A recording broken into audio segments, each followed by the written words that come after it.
Bem-vindos a um 5 continentes especial, com um convidado muito especial.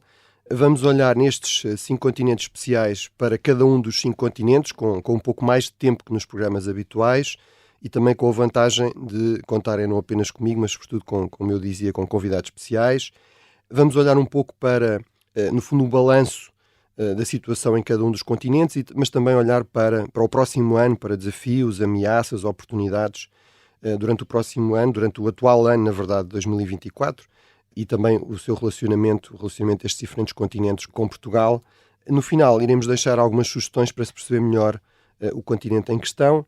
Iremos começar com a Ásia, o maior, o mais populoso de todos os continentes, e segundo muitos analistas, já dominará a política, a economia internacional neste século XXI. E teremos como primeira convidada a embaixadora Ana Gomes, a quem agradeço muito a presença. Muito gosto. Que tem um longo e ilustre percurso cívico, profissional, desde o 25 de Abril. Vou só ser muito breve, recordando alguns aspectos. A questão de ter desempenhado funções de assessoria diplomática na Presidência da República, onde, aliás, se lidava muito com Macau e, portanto, com a China e também com a Ásia em geral. Também esteve com Timor, evidentemente, claro. Também esteve, penso que na Embaixada em Tóquio e, sobretudo, obviamente, teve funções de chefe de missão, de embaixadora em Jacarta, na Indonésia, entre 1999 e 2003, durante um período-chave, quer da transição desse enorme país insular para a democracia, quer também, obviamente, das negociações para a independência de Timor-Leste, que é o único país asiático de língua oficial portuguesa e que, obviamente, conhece muito bem.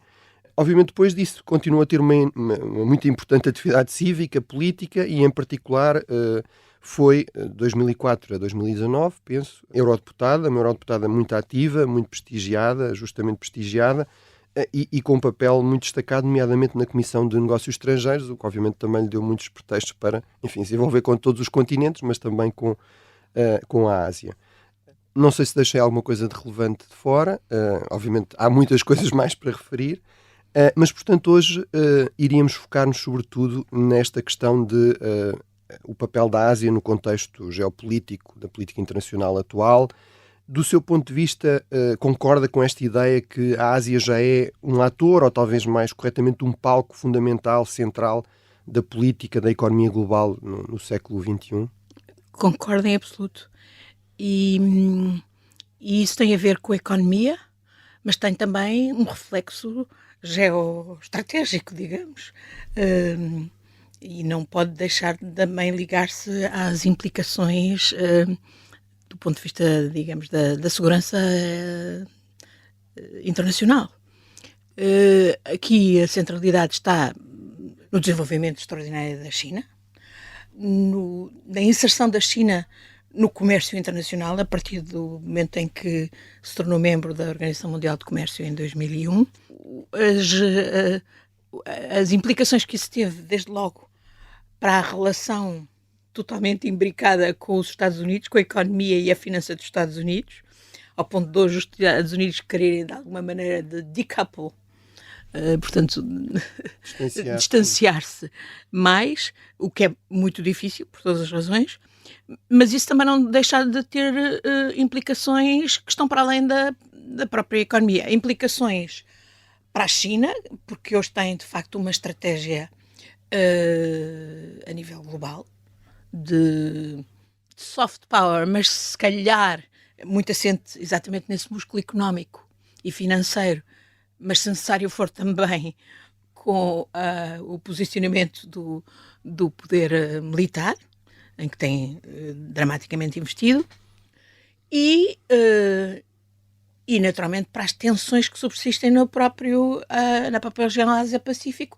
em torno dos conflitos que a própria China mantém com várias outras potências regionais, disputas fronteiriças e a questão fundamental de Taiwan e as implicações que isso acaba também por ter no próprio relacionamento com os Estados Unidos.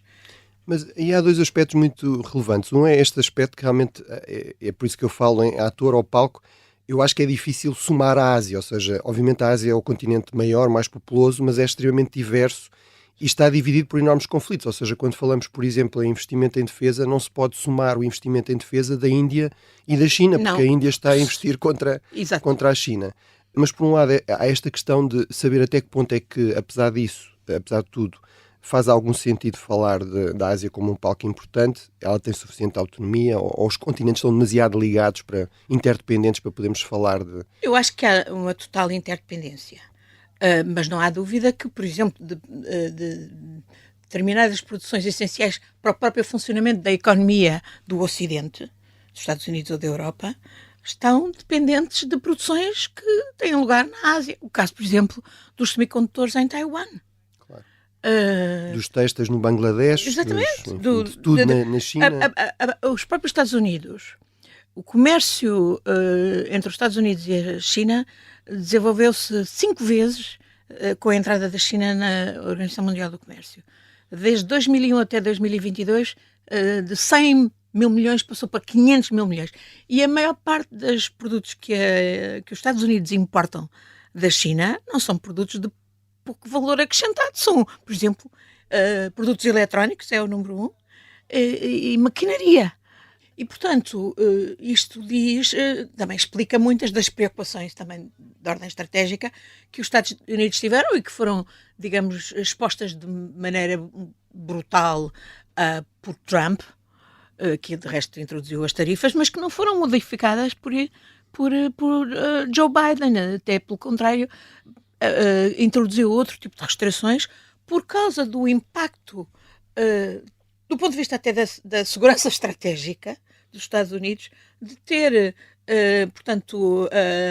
de ter contribuído, querendo e não querendo, para esse desenvolvimento tecnológico extraordinário na China, que vemos desde o setor, por exemplo, das energias renováveis, o solar, por exemplo, os painéis solares, que se fazem muito mais baratos na China do que em qualquer outro lugar, até, obviamente, aos componentes dos smartphones que nós usamos e que são vendidos nos Estados Unidos.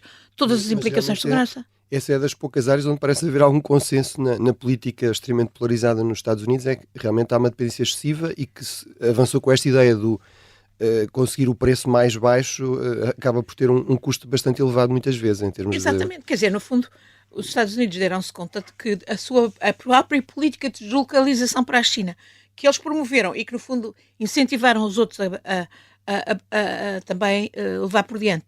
No caso na Europa, é evidente que quem mais incentivou essa deslocalização para a China e para outras economias asiáticas, por razões de custos de elaboração, foi a Alemanha, numa política mercantilista de vistas curtas, que hoje coloca também a Europa numa dependência estratégica gravemente comprometedora da sua segurança. Sobretudo quando sabemos que a China, que não, independentemente dos acordos que assine, não respeita de facto regras em matérias de propriedade intelectual, transferência de tecnologia, etc. Tudo o que absorve, tudo aquilo que deita à mão, utiliza bem para lhe acrescentar valor e para desenvolver.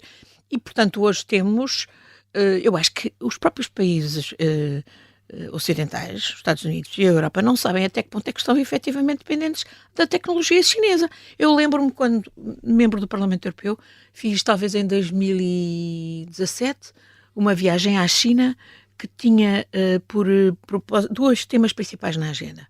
Um era o tráfico de drogas, substâncias, portanto, aditivas com componentes químicos, que bastava alterar uma pequena molécula e já era outro tipo de droga e não havia qualquer controle e que eram basicamente produzidas em laboratórios, por exemplo, ali na zona de Xangai. E os chineses, com grande calma, disseram-nos: "It's your problem, não é o nosso problema. Vocês é que têm uma população dependente destas substâncias e, portanto, a treta é isso." E o outro tema na agenda era a tecnologia, exatamente por causa já dos problemas da proteção de dados. Nós já tínhamos passado o Regulamento Geral de Proteção de Dados e tínhamos sabido e tinha-se percebido que havia imensa tecnologia chinesa integrada nos sistemas na Europa, dos diversos países europeus, e no fundo toda essa tecnologia, de acordo com as leis chinesas, tinha que ser transferida para a China, violando, obviamente, as nossas regras de proteção de dados. E fomos a visitar a Huawei, a sede da Huawei, onde muito candidamente, nessa altura, hoje se calhar era diferente, mas muito candidamente nessa altura foi-nos dito sim, de acordo com a legislação chinesa, tudo aquilo em que pusermos a mão fica cá armazenado e por nós, é possível ser utilizado pelo Estado chinês. Quando estamos a falar de um Estado chinês que já hoje desenvolveu capacidades extraordinárias, por exemplo, em matéria de reconhecimento facial, com todas as implicações do ponto de vista da segurança pessoal que isto tem em sociedades democráticas, é razão para nos inquietarmos. E eu acho que nenhuma das autoridades nacionais na Europa e nos próprios Estados Unidos sabe até que ponto é que de facto já está infiltrada. Para não falar depois das questões que depois daí decorreram, por exemplo, as campanhas contra o 5G do Huawei. Mas há aí um aspecto que temos de voltar, que é, no fundo, a outra Ásia para além da China, mas isto também é muito revelador da centralidade da China. No fundo, quando falamos da Ásia, muitas vezes estamos a pensar sobretudo na China, mas há uma questão mais imediata, que é o que é que se pode fazer nesse relacionamento com a China e até com o resto da Ásia? Ou seja, em termos de opções para a Europa e para Portugal, quais é que seriam aqui os parceiros possíveis? É possível fazer uma estratégia, digamos, de algum distanciamento, de algum corte com a China em alguns setores? Isso é eficaz? Eu acho que não. Eu acho que seria eventualmente eficaz identificarmos aqueles setores que são de facto nevrálgicos para nós do ponto de vista de garantir a nossa autonomia estratégica e a nossa segurança. Mas é um trabalho insano, digamos. E ainda por cima hoje, com o desenvolvimento da inteligência artificial, mais difícil será. Portanto, a solução tem que ser, obviamente, investir no relacionamento com a China, sabendo quais são os nossos interesses, exigindo o máximo de reciprocidade ao nível dos mercados, que não há. A maior parte das empresas europeias queixa-se amargamente de que não consegue ter o tipo de condições, o acesso. Exatamente. Regular as questões ligadas, por exemplo, à propriedade intelectual, à utilização de dados, etc. E ao nível político, naturalmente também investir nessa relação para ir dirimindo os conflitos e não criar situações muito de conflito que de um dia para o outro se torna explosivo. Nesse aspecto, a China também tem consciência das suas próprias debilidades. E da necessidade de acesso aos mercados ocidentais, por exemplo. Absolutamente. Para o seu crescimento. Absolutamente. E das suas debilidades, por exemplo, é sabido que a pandemia do Covid, enfim, eles estão habituados a muitas, não é? Mas que teve um impacto devastador na sua economia e nas suas finanças, que ainda hoje se vê. Estamos a ver notícias de que as próprias autoridades chinesas estão a tentar interferir no mercado das ações, no mercado financeiro, para tentar suster a queda dos investimentos no imobiliário, e que isso até pode ter efeitos contraproducentes, por causa dessa debilidade económica, porque a China, no fundo, para manter o nível de vida que tem e a capacidade de absorção para o mercado de trabalho da juventude que produz, precisa de crescer acima de um determinado limite, não é? Parece que no ano passado diz que conseguiu chegar aos 5%, mas, por exemplo, para este ano de 2024 já não se prevê a mesma coisa. E, portanto, eles também têm a noção de que muito da estabilidade política no regime de partido único depende da prosperidade, da continuação da prosperidade. Se a situação se agrava, tudo pode estar comprometido. E daí que eu acho que eles estejam a ter algum cuidado. Ainda agora se viu, a propósito das eleições em Taiwan, em que obviamente os resultados não foram de todo os que convinham à China, os que eles esperavam. Eles interferiram abertamente no contexto eleitoral. E, no entanto, pela terceira vez há um candidato para a independência. Pró-independência. É claro que esse candidato também moderou, ou está a moderar inteligentemente, a retórica, porque também não lhe interessa. Exatamente. Aos próprios Estados Unidos, neste momento, sem poderem dar vazão a todos os problemas em que se meteram ou em que se deixaram meter, não é? Ou em que não fizeram o que tinham a fazer, da Ucrânia a Gaza, também não lhes convém outro foco de conflito. Mas a verdade é que a China também está a reagir de forma contida, para não extremar o desaire que, no fundo, Portanto, a há votação... espaço para a diplomacia e para... Acho que sim, e isso só se consegue com muito envolvimento, muita interação com a China.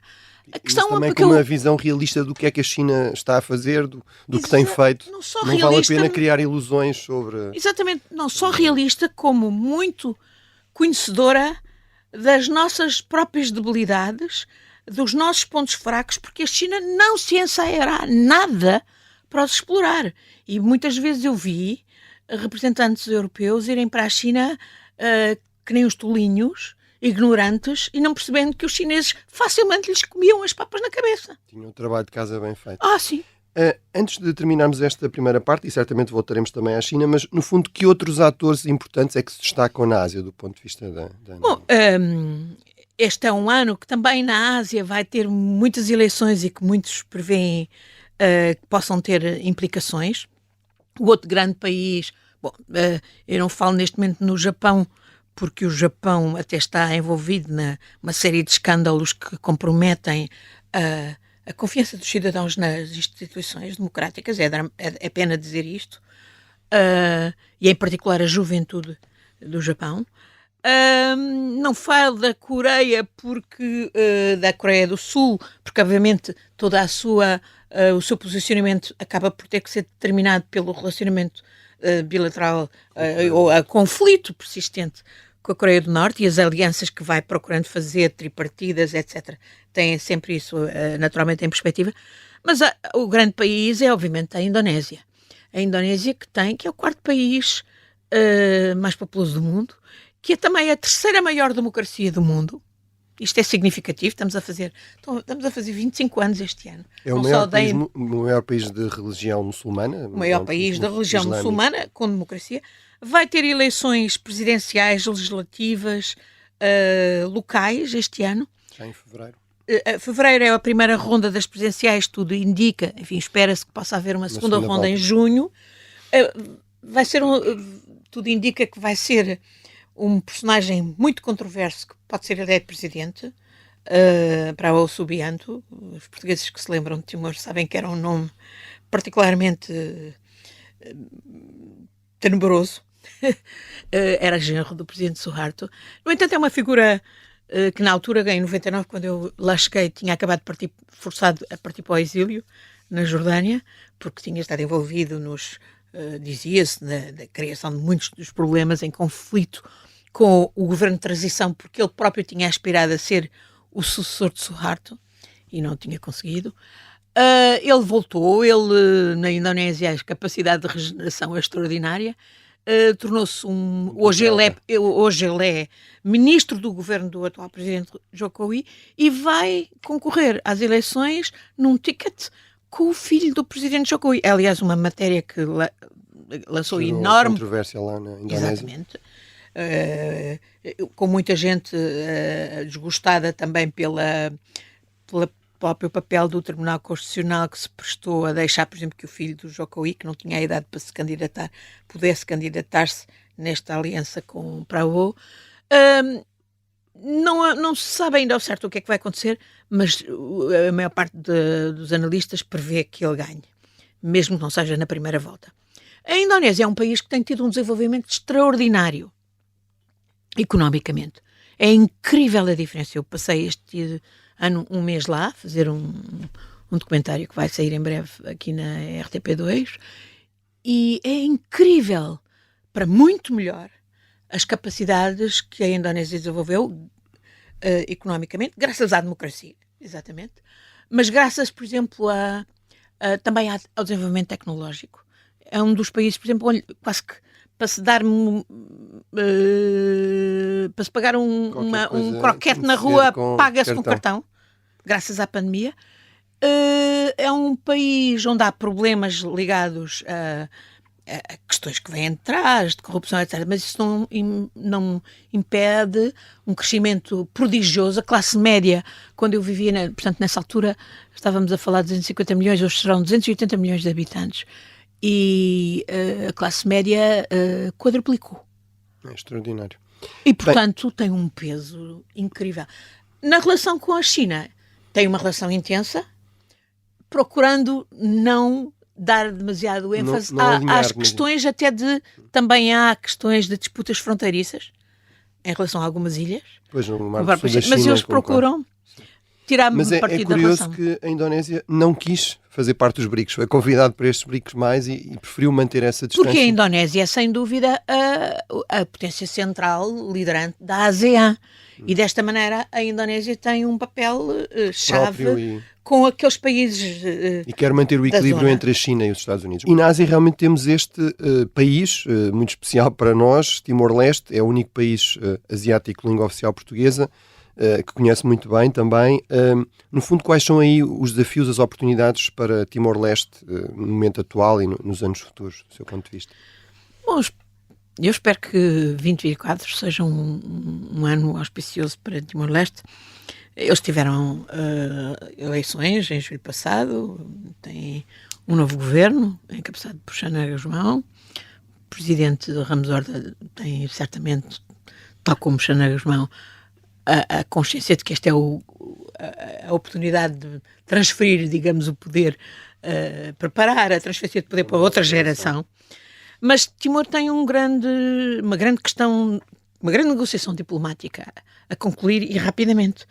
Vem-se arrastando. É com a Austrália sobre a utilização da reserva do poço de petróleo chamado Greater Sunrise. Até aqui, Timor viveu dos fundos que lhe dava o outro poço de petróleo, o Bayu-Undan, que já está esgotado. Se não tem nova fonte de financiamento que venha do Greater Sunrise, vai ter que ir ao fundo de petróleo que em boa hora constituiu, exatamente para preparar o futuro e para outras gerações. O Greater Sunrise vai exigir um acordo com a Austrália sobre onde é que vai ser explorado, explorado o petróleo que é trazido, ou o gás que é trazido desse poço que fica a meio entre a Austrália.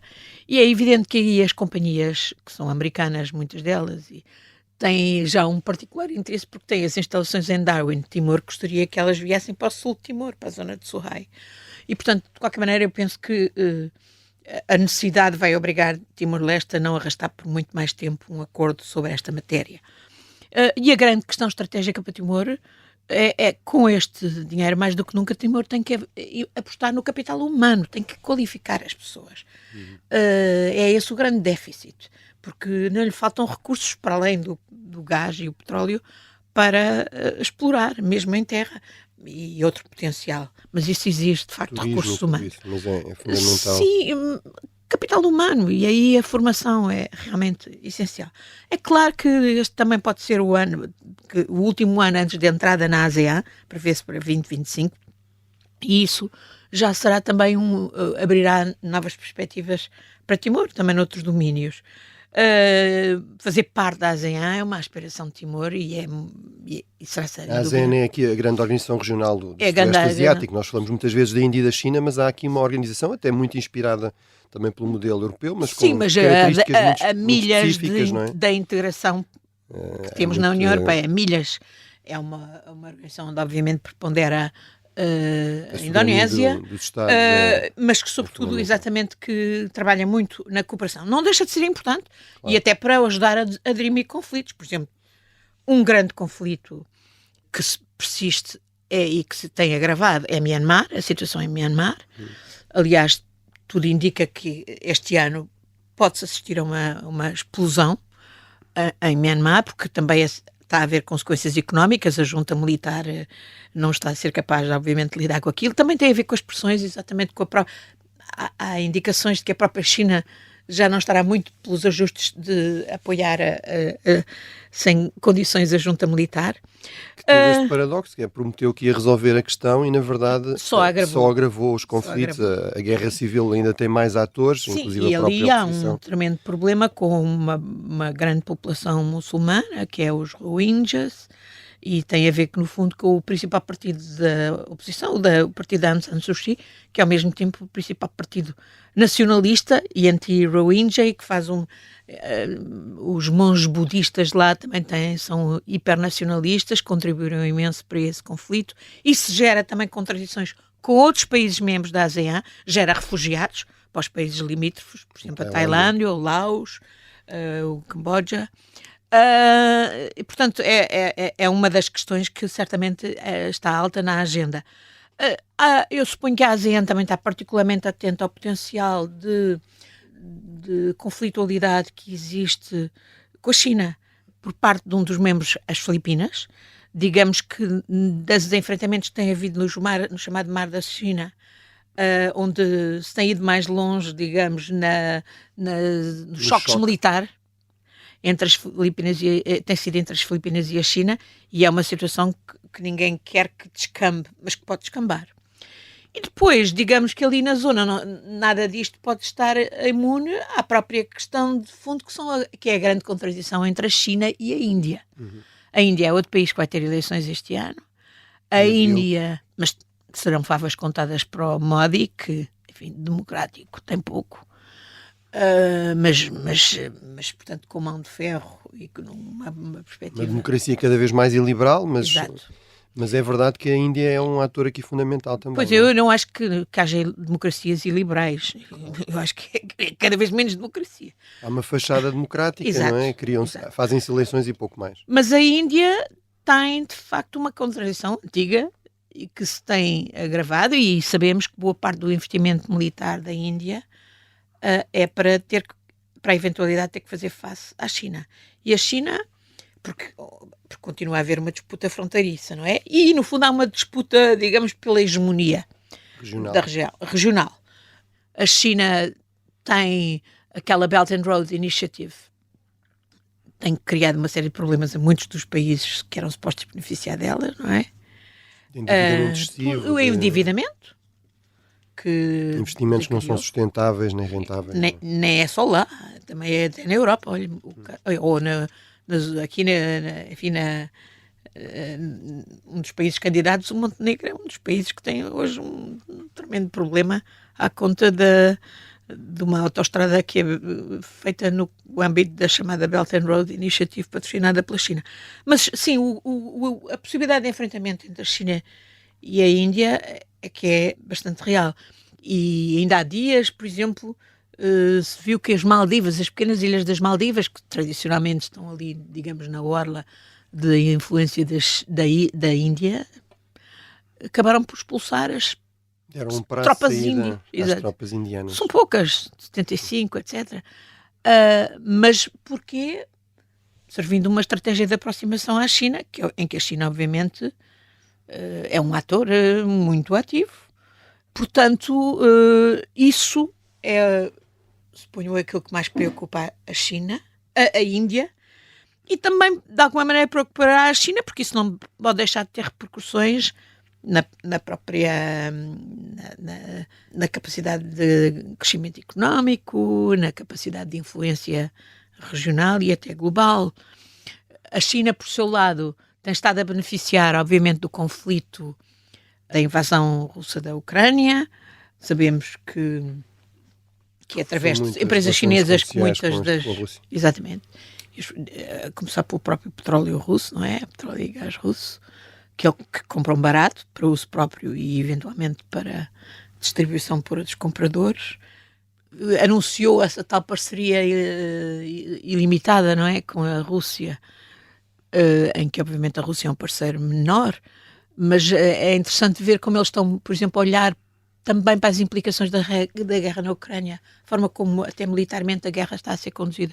Por exemplo, eu li há pouco tempo um artigo em que os chineses, os analistas militares chineses, identificavam as debilidades do chamado míssil supersónico Kinzhal, o tal míssil dos mísseis invencível, supostamente invencível russo, que na verdade se revelou bastante... E eles não só tinham os chineses, analistas militares chineses, porque obviamente isso lhes interessa, teriam chegado à conclusão que o míssil russo era de fraca qualidade, mas também isso servir-lhes-ia exatamente para procurarem desenvolver uns melhores. Claro, lições aprendidas. Há aqui um aspecto que eu acho que é extremamente interessante colocar-lhe assim, que é, no fundo, qual é o papel que deve ter ou que pode ter a questão dos princípios, dos valores democráticos na relação, por exemplo, dos países europeus com a Ásia, em geral com o Sul global, muitas vezes, por exemplo, com países como a China, qual é o equilíbrio que se tem de procurar entre pragmatismo e princípios? Eu acharia que esse era um equilíbrio que devia ser permanente no nosso relacionamento, todos os azimutos. Porque se isso de facto são princípios e valores, têm que ser estruturantes da nossa política externa. Não digo que sejam os únicos elementos informadores. Têm que ser avaliados juntamente com os interesses concretos, económicos, de médio e de longo prazo. Mas deviam ser estruturantes. E infelizmente eu tenho vindo a ver que cada vez são menos. E é por isso que nós, por exemplo, vemos... Eu penso que a atuação da Europa em relação à Ucrânia está muito abaixo do que devia ser. A mesma coisa em relação agora ao conflito de Gaza. Tem sido, não é só responsabilidade europeia, naturalmente, é muita responsabilidade americana, mas nós apanhamos por tabela e além da nossa própria conta, pelo nosso silêncio, que no fundo é cúmplice com as horríveis violações de direitos humanos, de direito internacional humanitário que estão a ocorrer contra a população palestina e a nossa inação em relação à questão de fundo, que é a questão da criação de um Estado palestino como única garantia de sobrevivência e de segurança para Israel. Desde logo como um Estado democrático, não é? Claro, como um Estado democrático. Portanto, voltamos à questão dos valores e dos princípios. E é evidente que tudo isto enfraquece terrivelmente a nossa credibilidade aos olhos de todos estes atores na Ásia e por todo o mundo, no Sul global, por todo o mundo. Eles também têm as suas contradições. Vamos a ver, por exemplo, a África do Sul, que leva ao caso do genocídio ao Tribunal Internacional de Justiça, e bem, no meu ponto de vista, mas era a mesma África do Sul que há pouco tempo considerava sair do Tribunal Internacional Criminal exatamente para poder receber o parceiro BRIC Putin. Mas, de qualquer maneira, isto causa um prejuízo dramático à nossa imagem do Ocidente, da Europa e, em particular, dos Estados Unidos. E a sensação que eu tenho nos dias que correm, ainda por cima com o que se perfila aí com as eleições americanas, depois destas eleições no Iowa que o Trump ganhou, coisa que não tinha acontecido em 2016, é de que, de facto, estamos a assistir ao declínio da potência americana. A Pax Americana está no fim.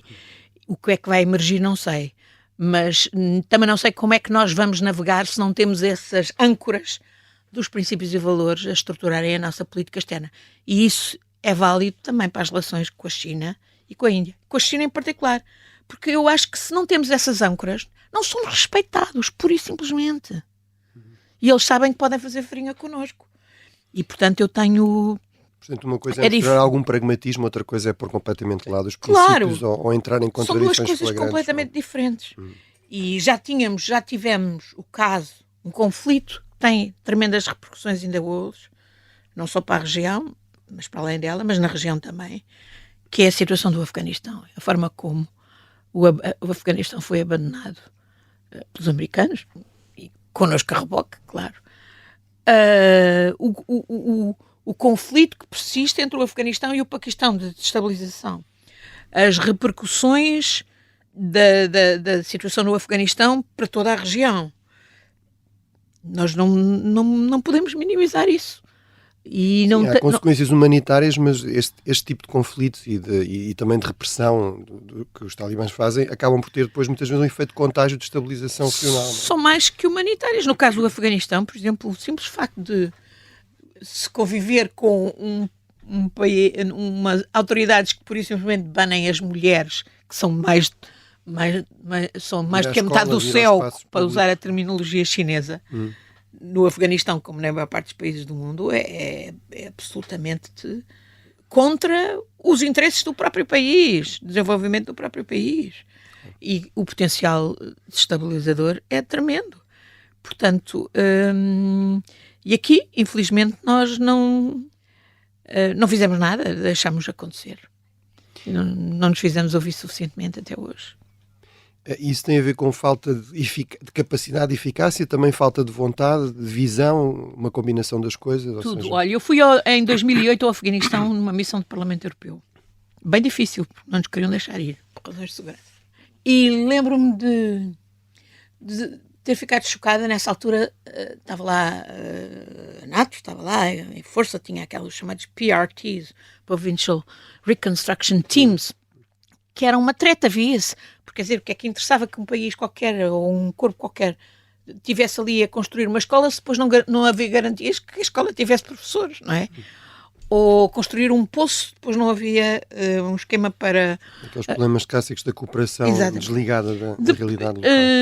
Nessa altura eu lembro perfeitamente, havia um grande esforço da CIVPOL, da Polícia da União Europeia, para ajudar a treinar e a formar elementos da polícia afegã.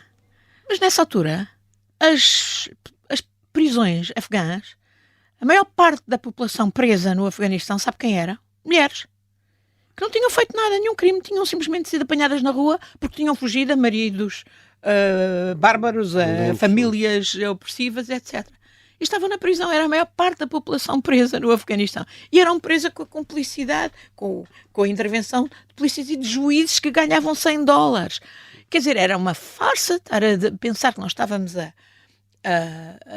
treinar polícias naquele contexto, aceitando tudo o resto. Portanto, é evidente que quando se vai para um país como o Afeganistão, tem que se tentar, de facto, mudar tudo.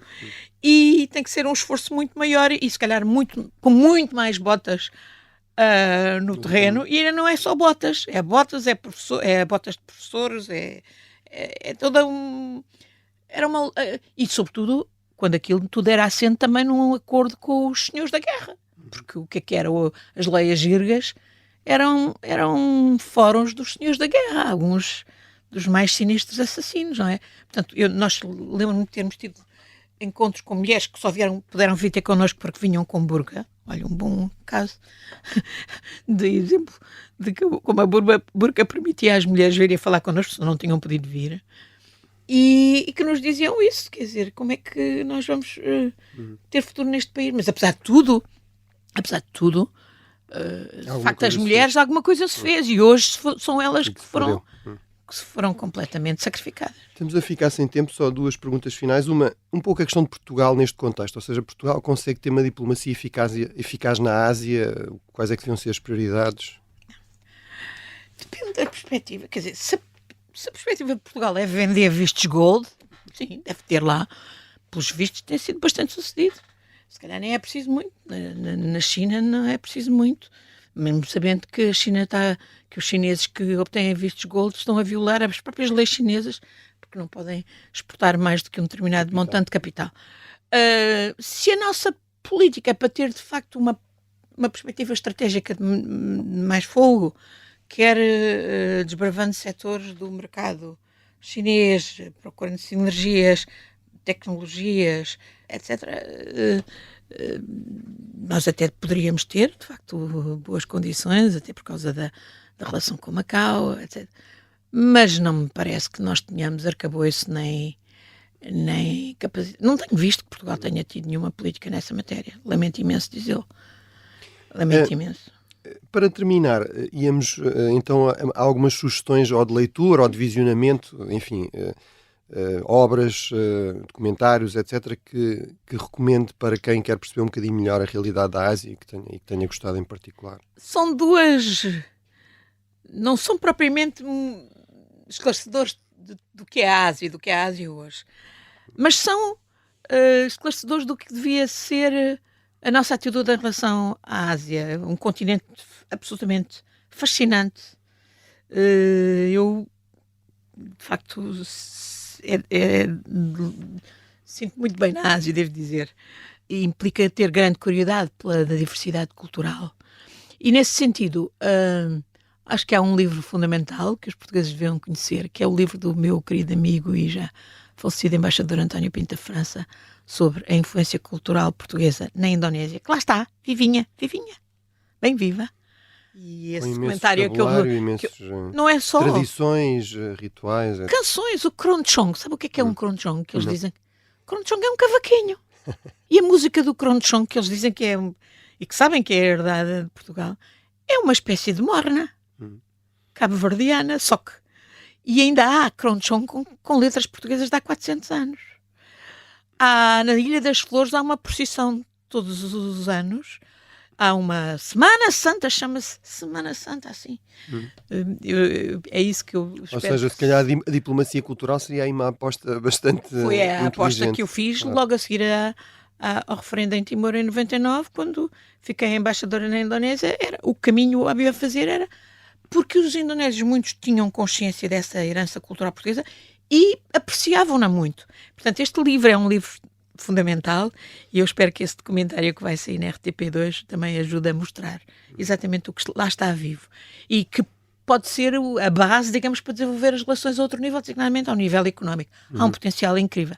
O problema é que as empresas portuguesas, como acham, e como têm aqui um grande mercado ao lado por explorar na Europa, atrevem-se... Mas até por causa também de Timor, nós obviamente tínhamos a obrigação de explorar muito mais o mercado indonésio no potencial económico. E depois, já agora que falamos dessa outra Ásia, a Ásia sacrificada como o Afeganistão, há um livro que eu acho que é fundamental, que é o livro Places in Between, do diplomata britânico Rory Stewart. Que quando o li já há uns anos, é um livro, suponho que também de 2001 ou 2002, que é sobre uma viagem a pé que ele faz pelo Afeganistão. E as pessoas tendem aqui a retratar o Afeganistão como uma terra de brutos, talibãs, e não é só isso. É um país também fascinante, onde as mulheres, por exemplo, para sobreviverem têm que ser muito fortes. E onde... enfim, não é por acaso que a história diz que os vários impérios sussurraram face aos afegãos. O que quer dizer que se calhar a estratégia tem que ser outra. Sim, esse lado humano é realmente muito importante. Eu também me atrevi a deixar uma única sugestão, que é A China em 10 Palavras, de um escritor chinês, o Yu Hua, que eu li no verão, e que é no fundo uma espécie de memórias em torno de 10 palavras-chave na cultura e na política chinesa, coisas como partido ou povo, mas no fundo é a história dele como jovem escritor durante a Revolução Cultural. E o que é muito fácil perceber é, se nós estivéssemos lá, provavelmente não era assim tão diferente. Certamente há coisas muito específicas na história chinesa que nós devemos conhecer melhor, ou na história afegã, mas no fundo pessoas são pessoas, não é? E portanto ele conta, por exemplo, esta história magnífica de andar a criar um grupo de amigos que andavam à procura de literatura que não fosse as obras completas do Mao, que era a única coisa que as pessoas estavam autorizadas a ter durante a Revolução Cultural. Pronto, terminamos com essas recomendações, com um grande agradecimento à embaixadora Ana Gomes. Foi um prazer tê-la como convidada inicial deste 5 Continentes especial. Muito obrigado. Muito obrigada.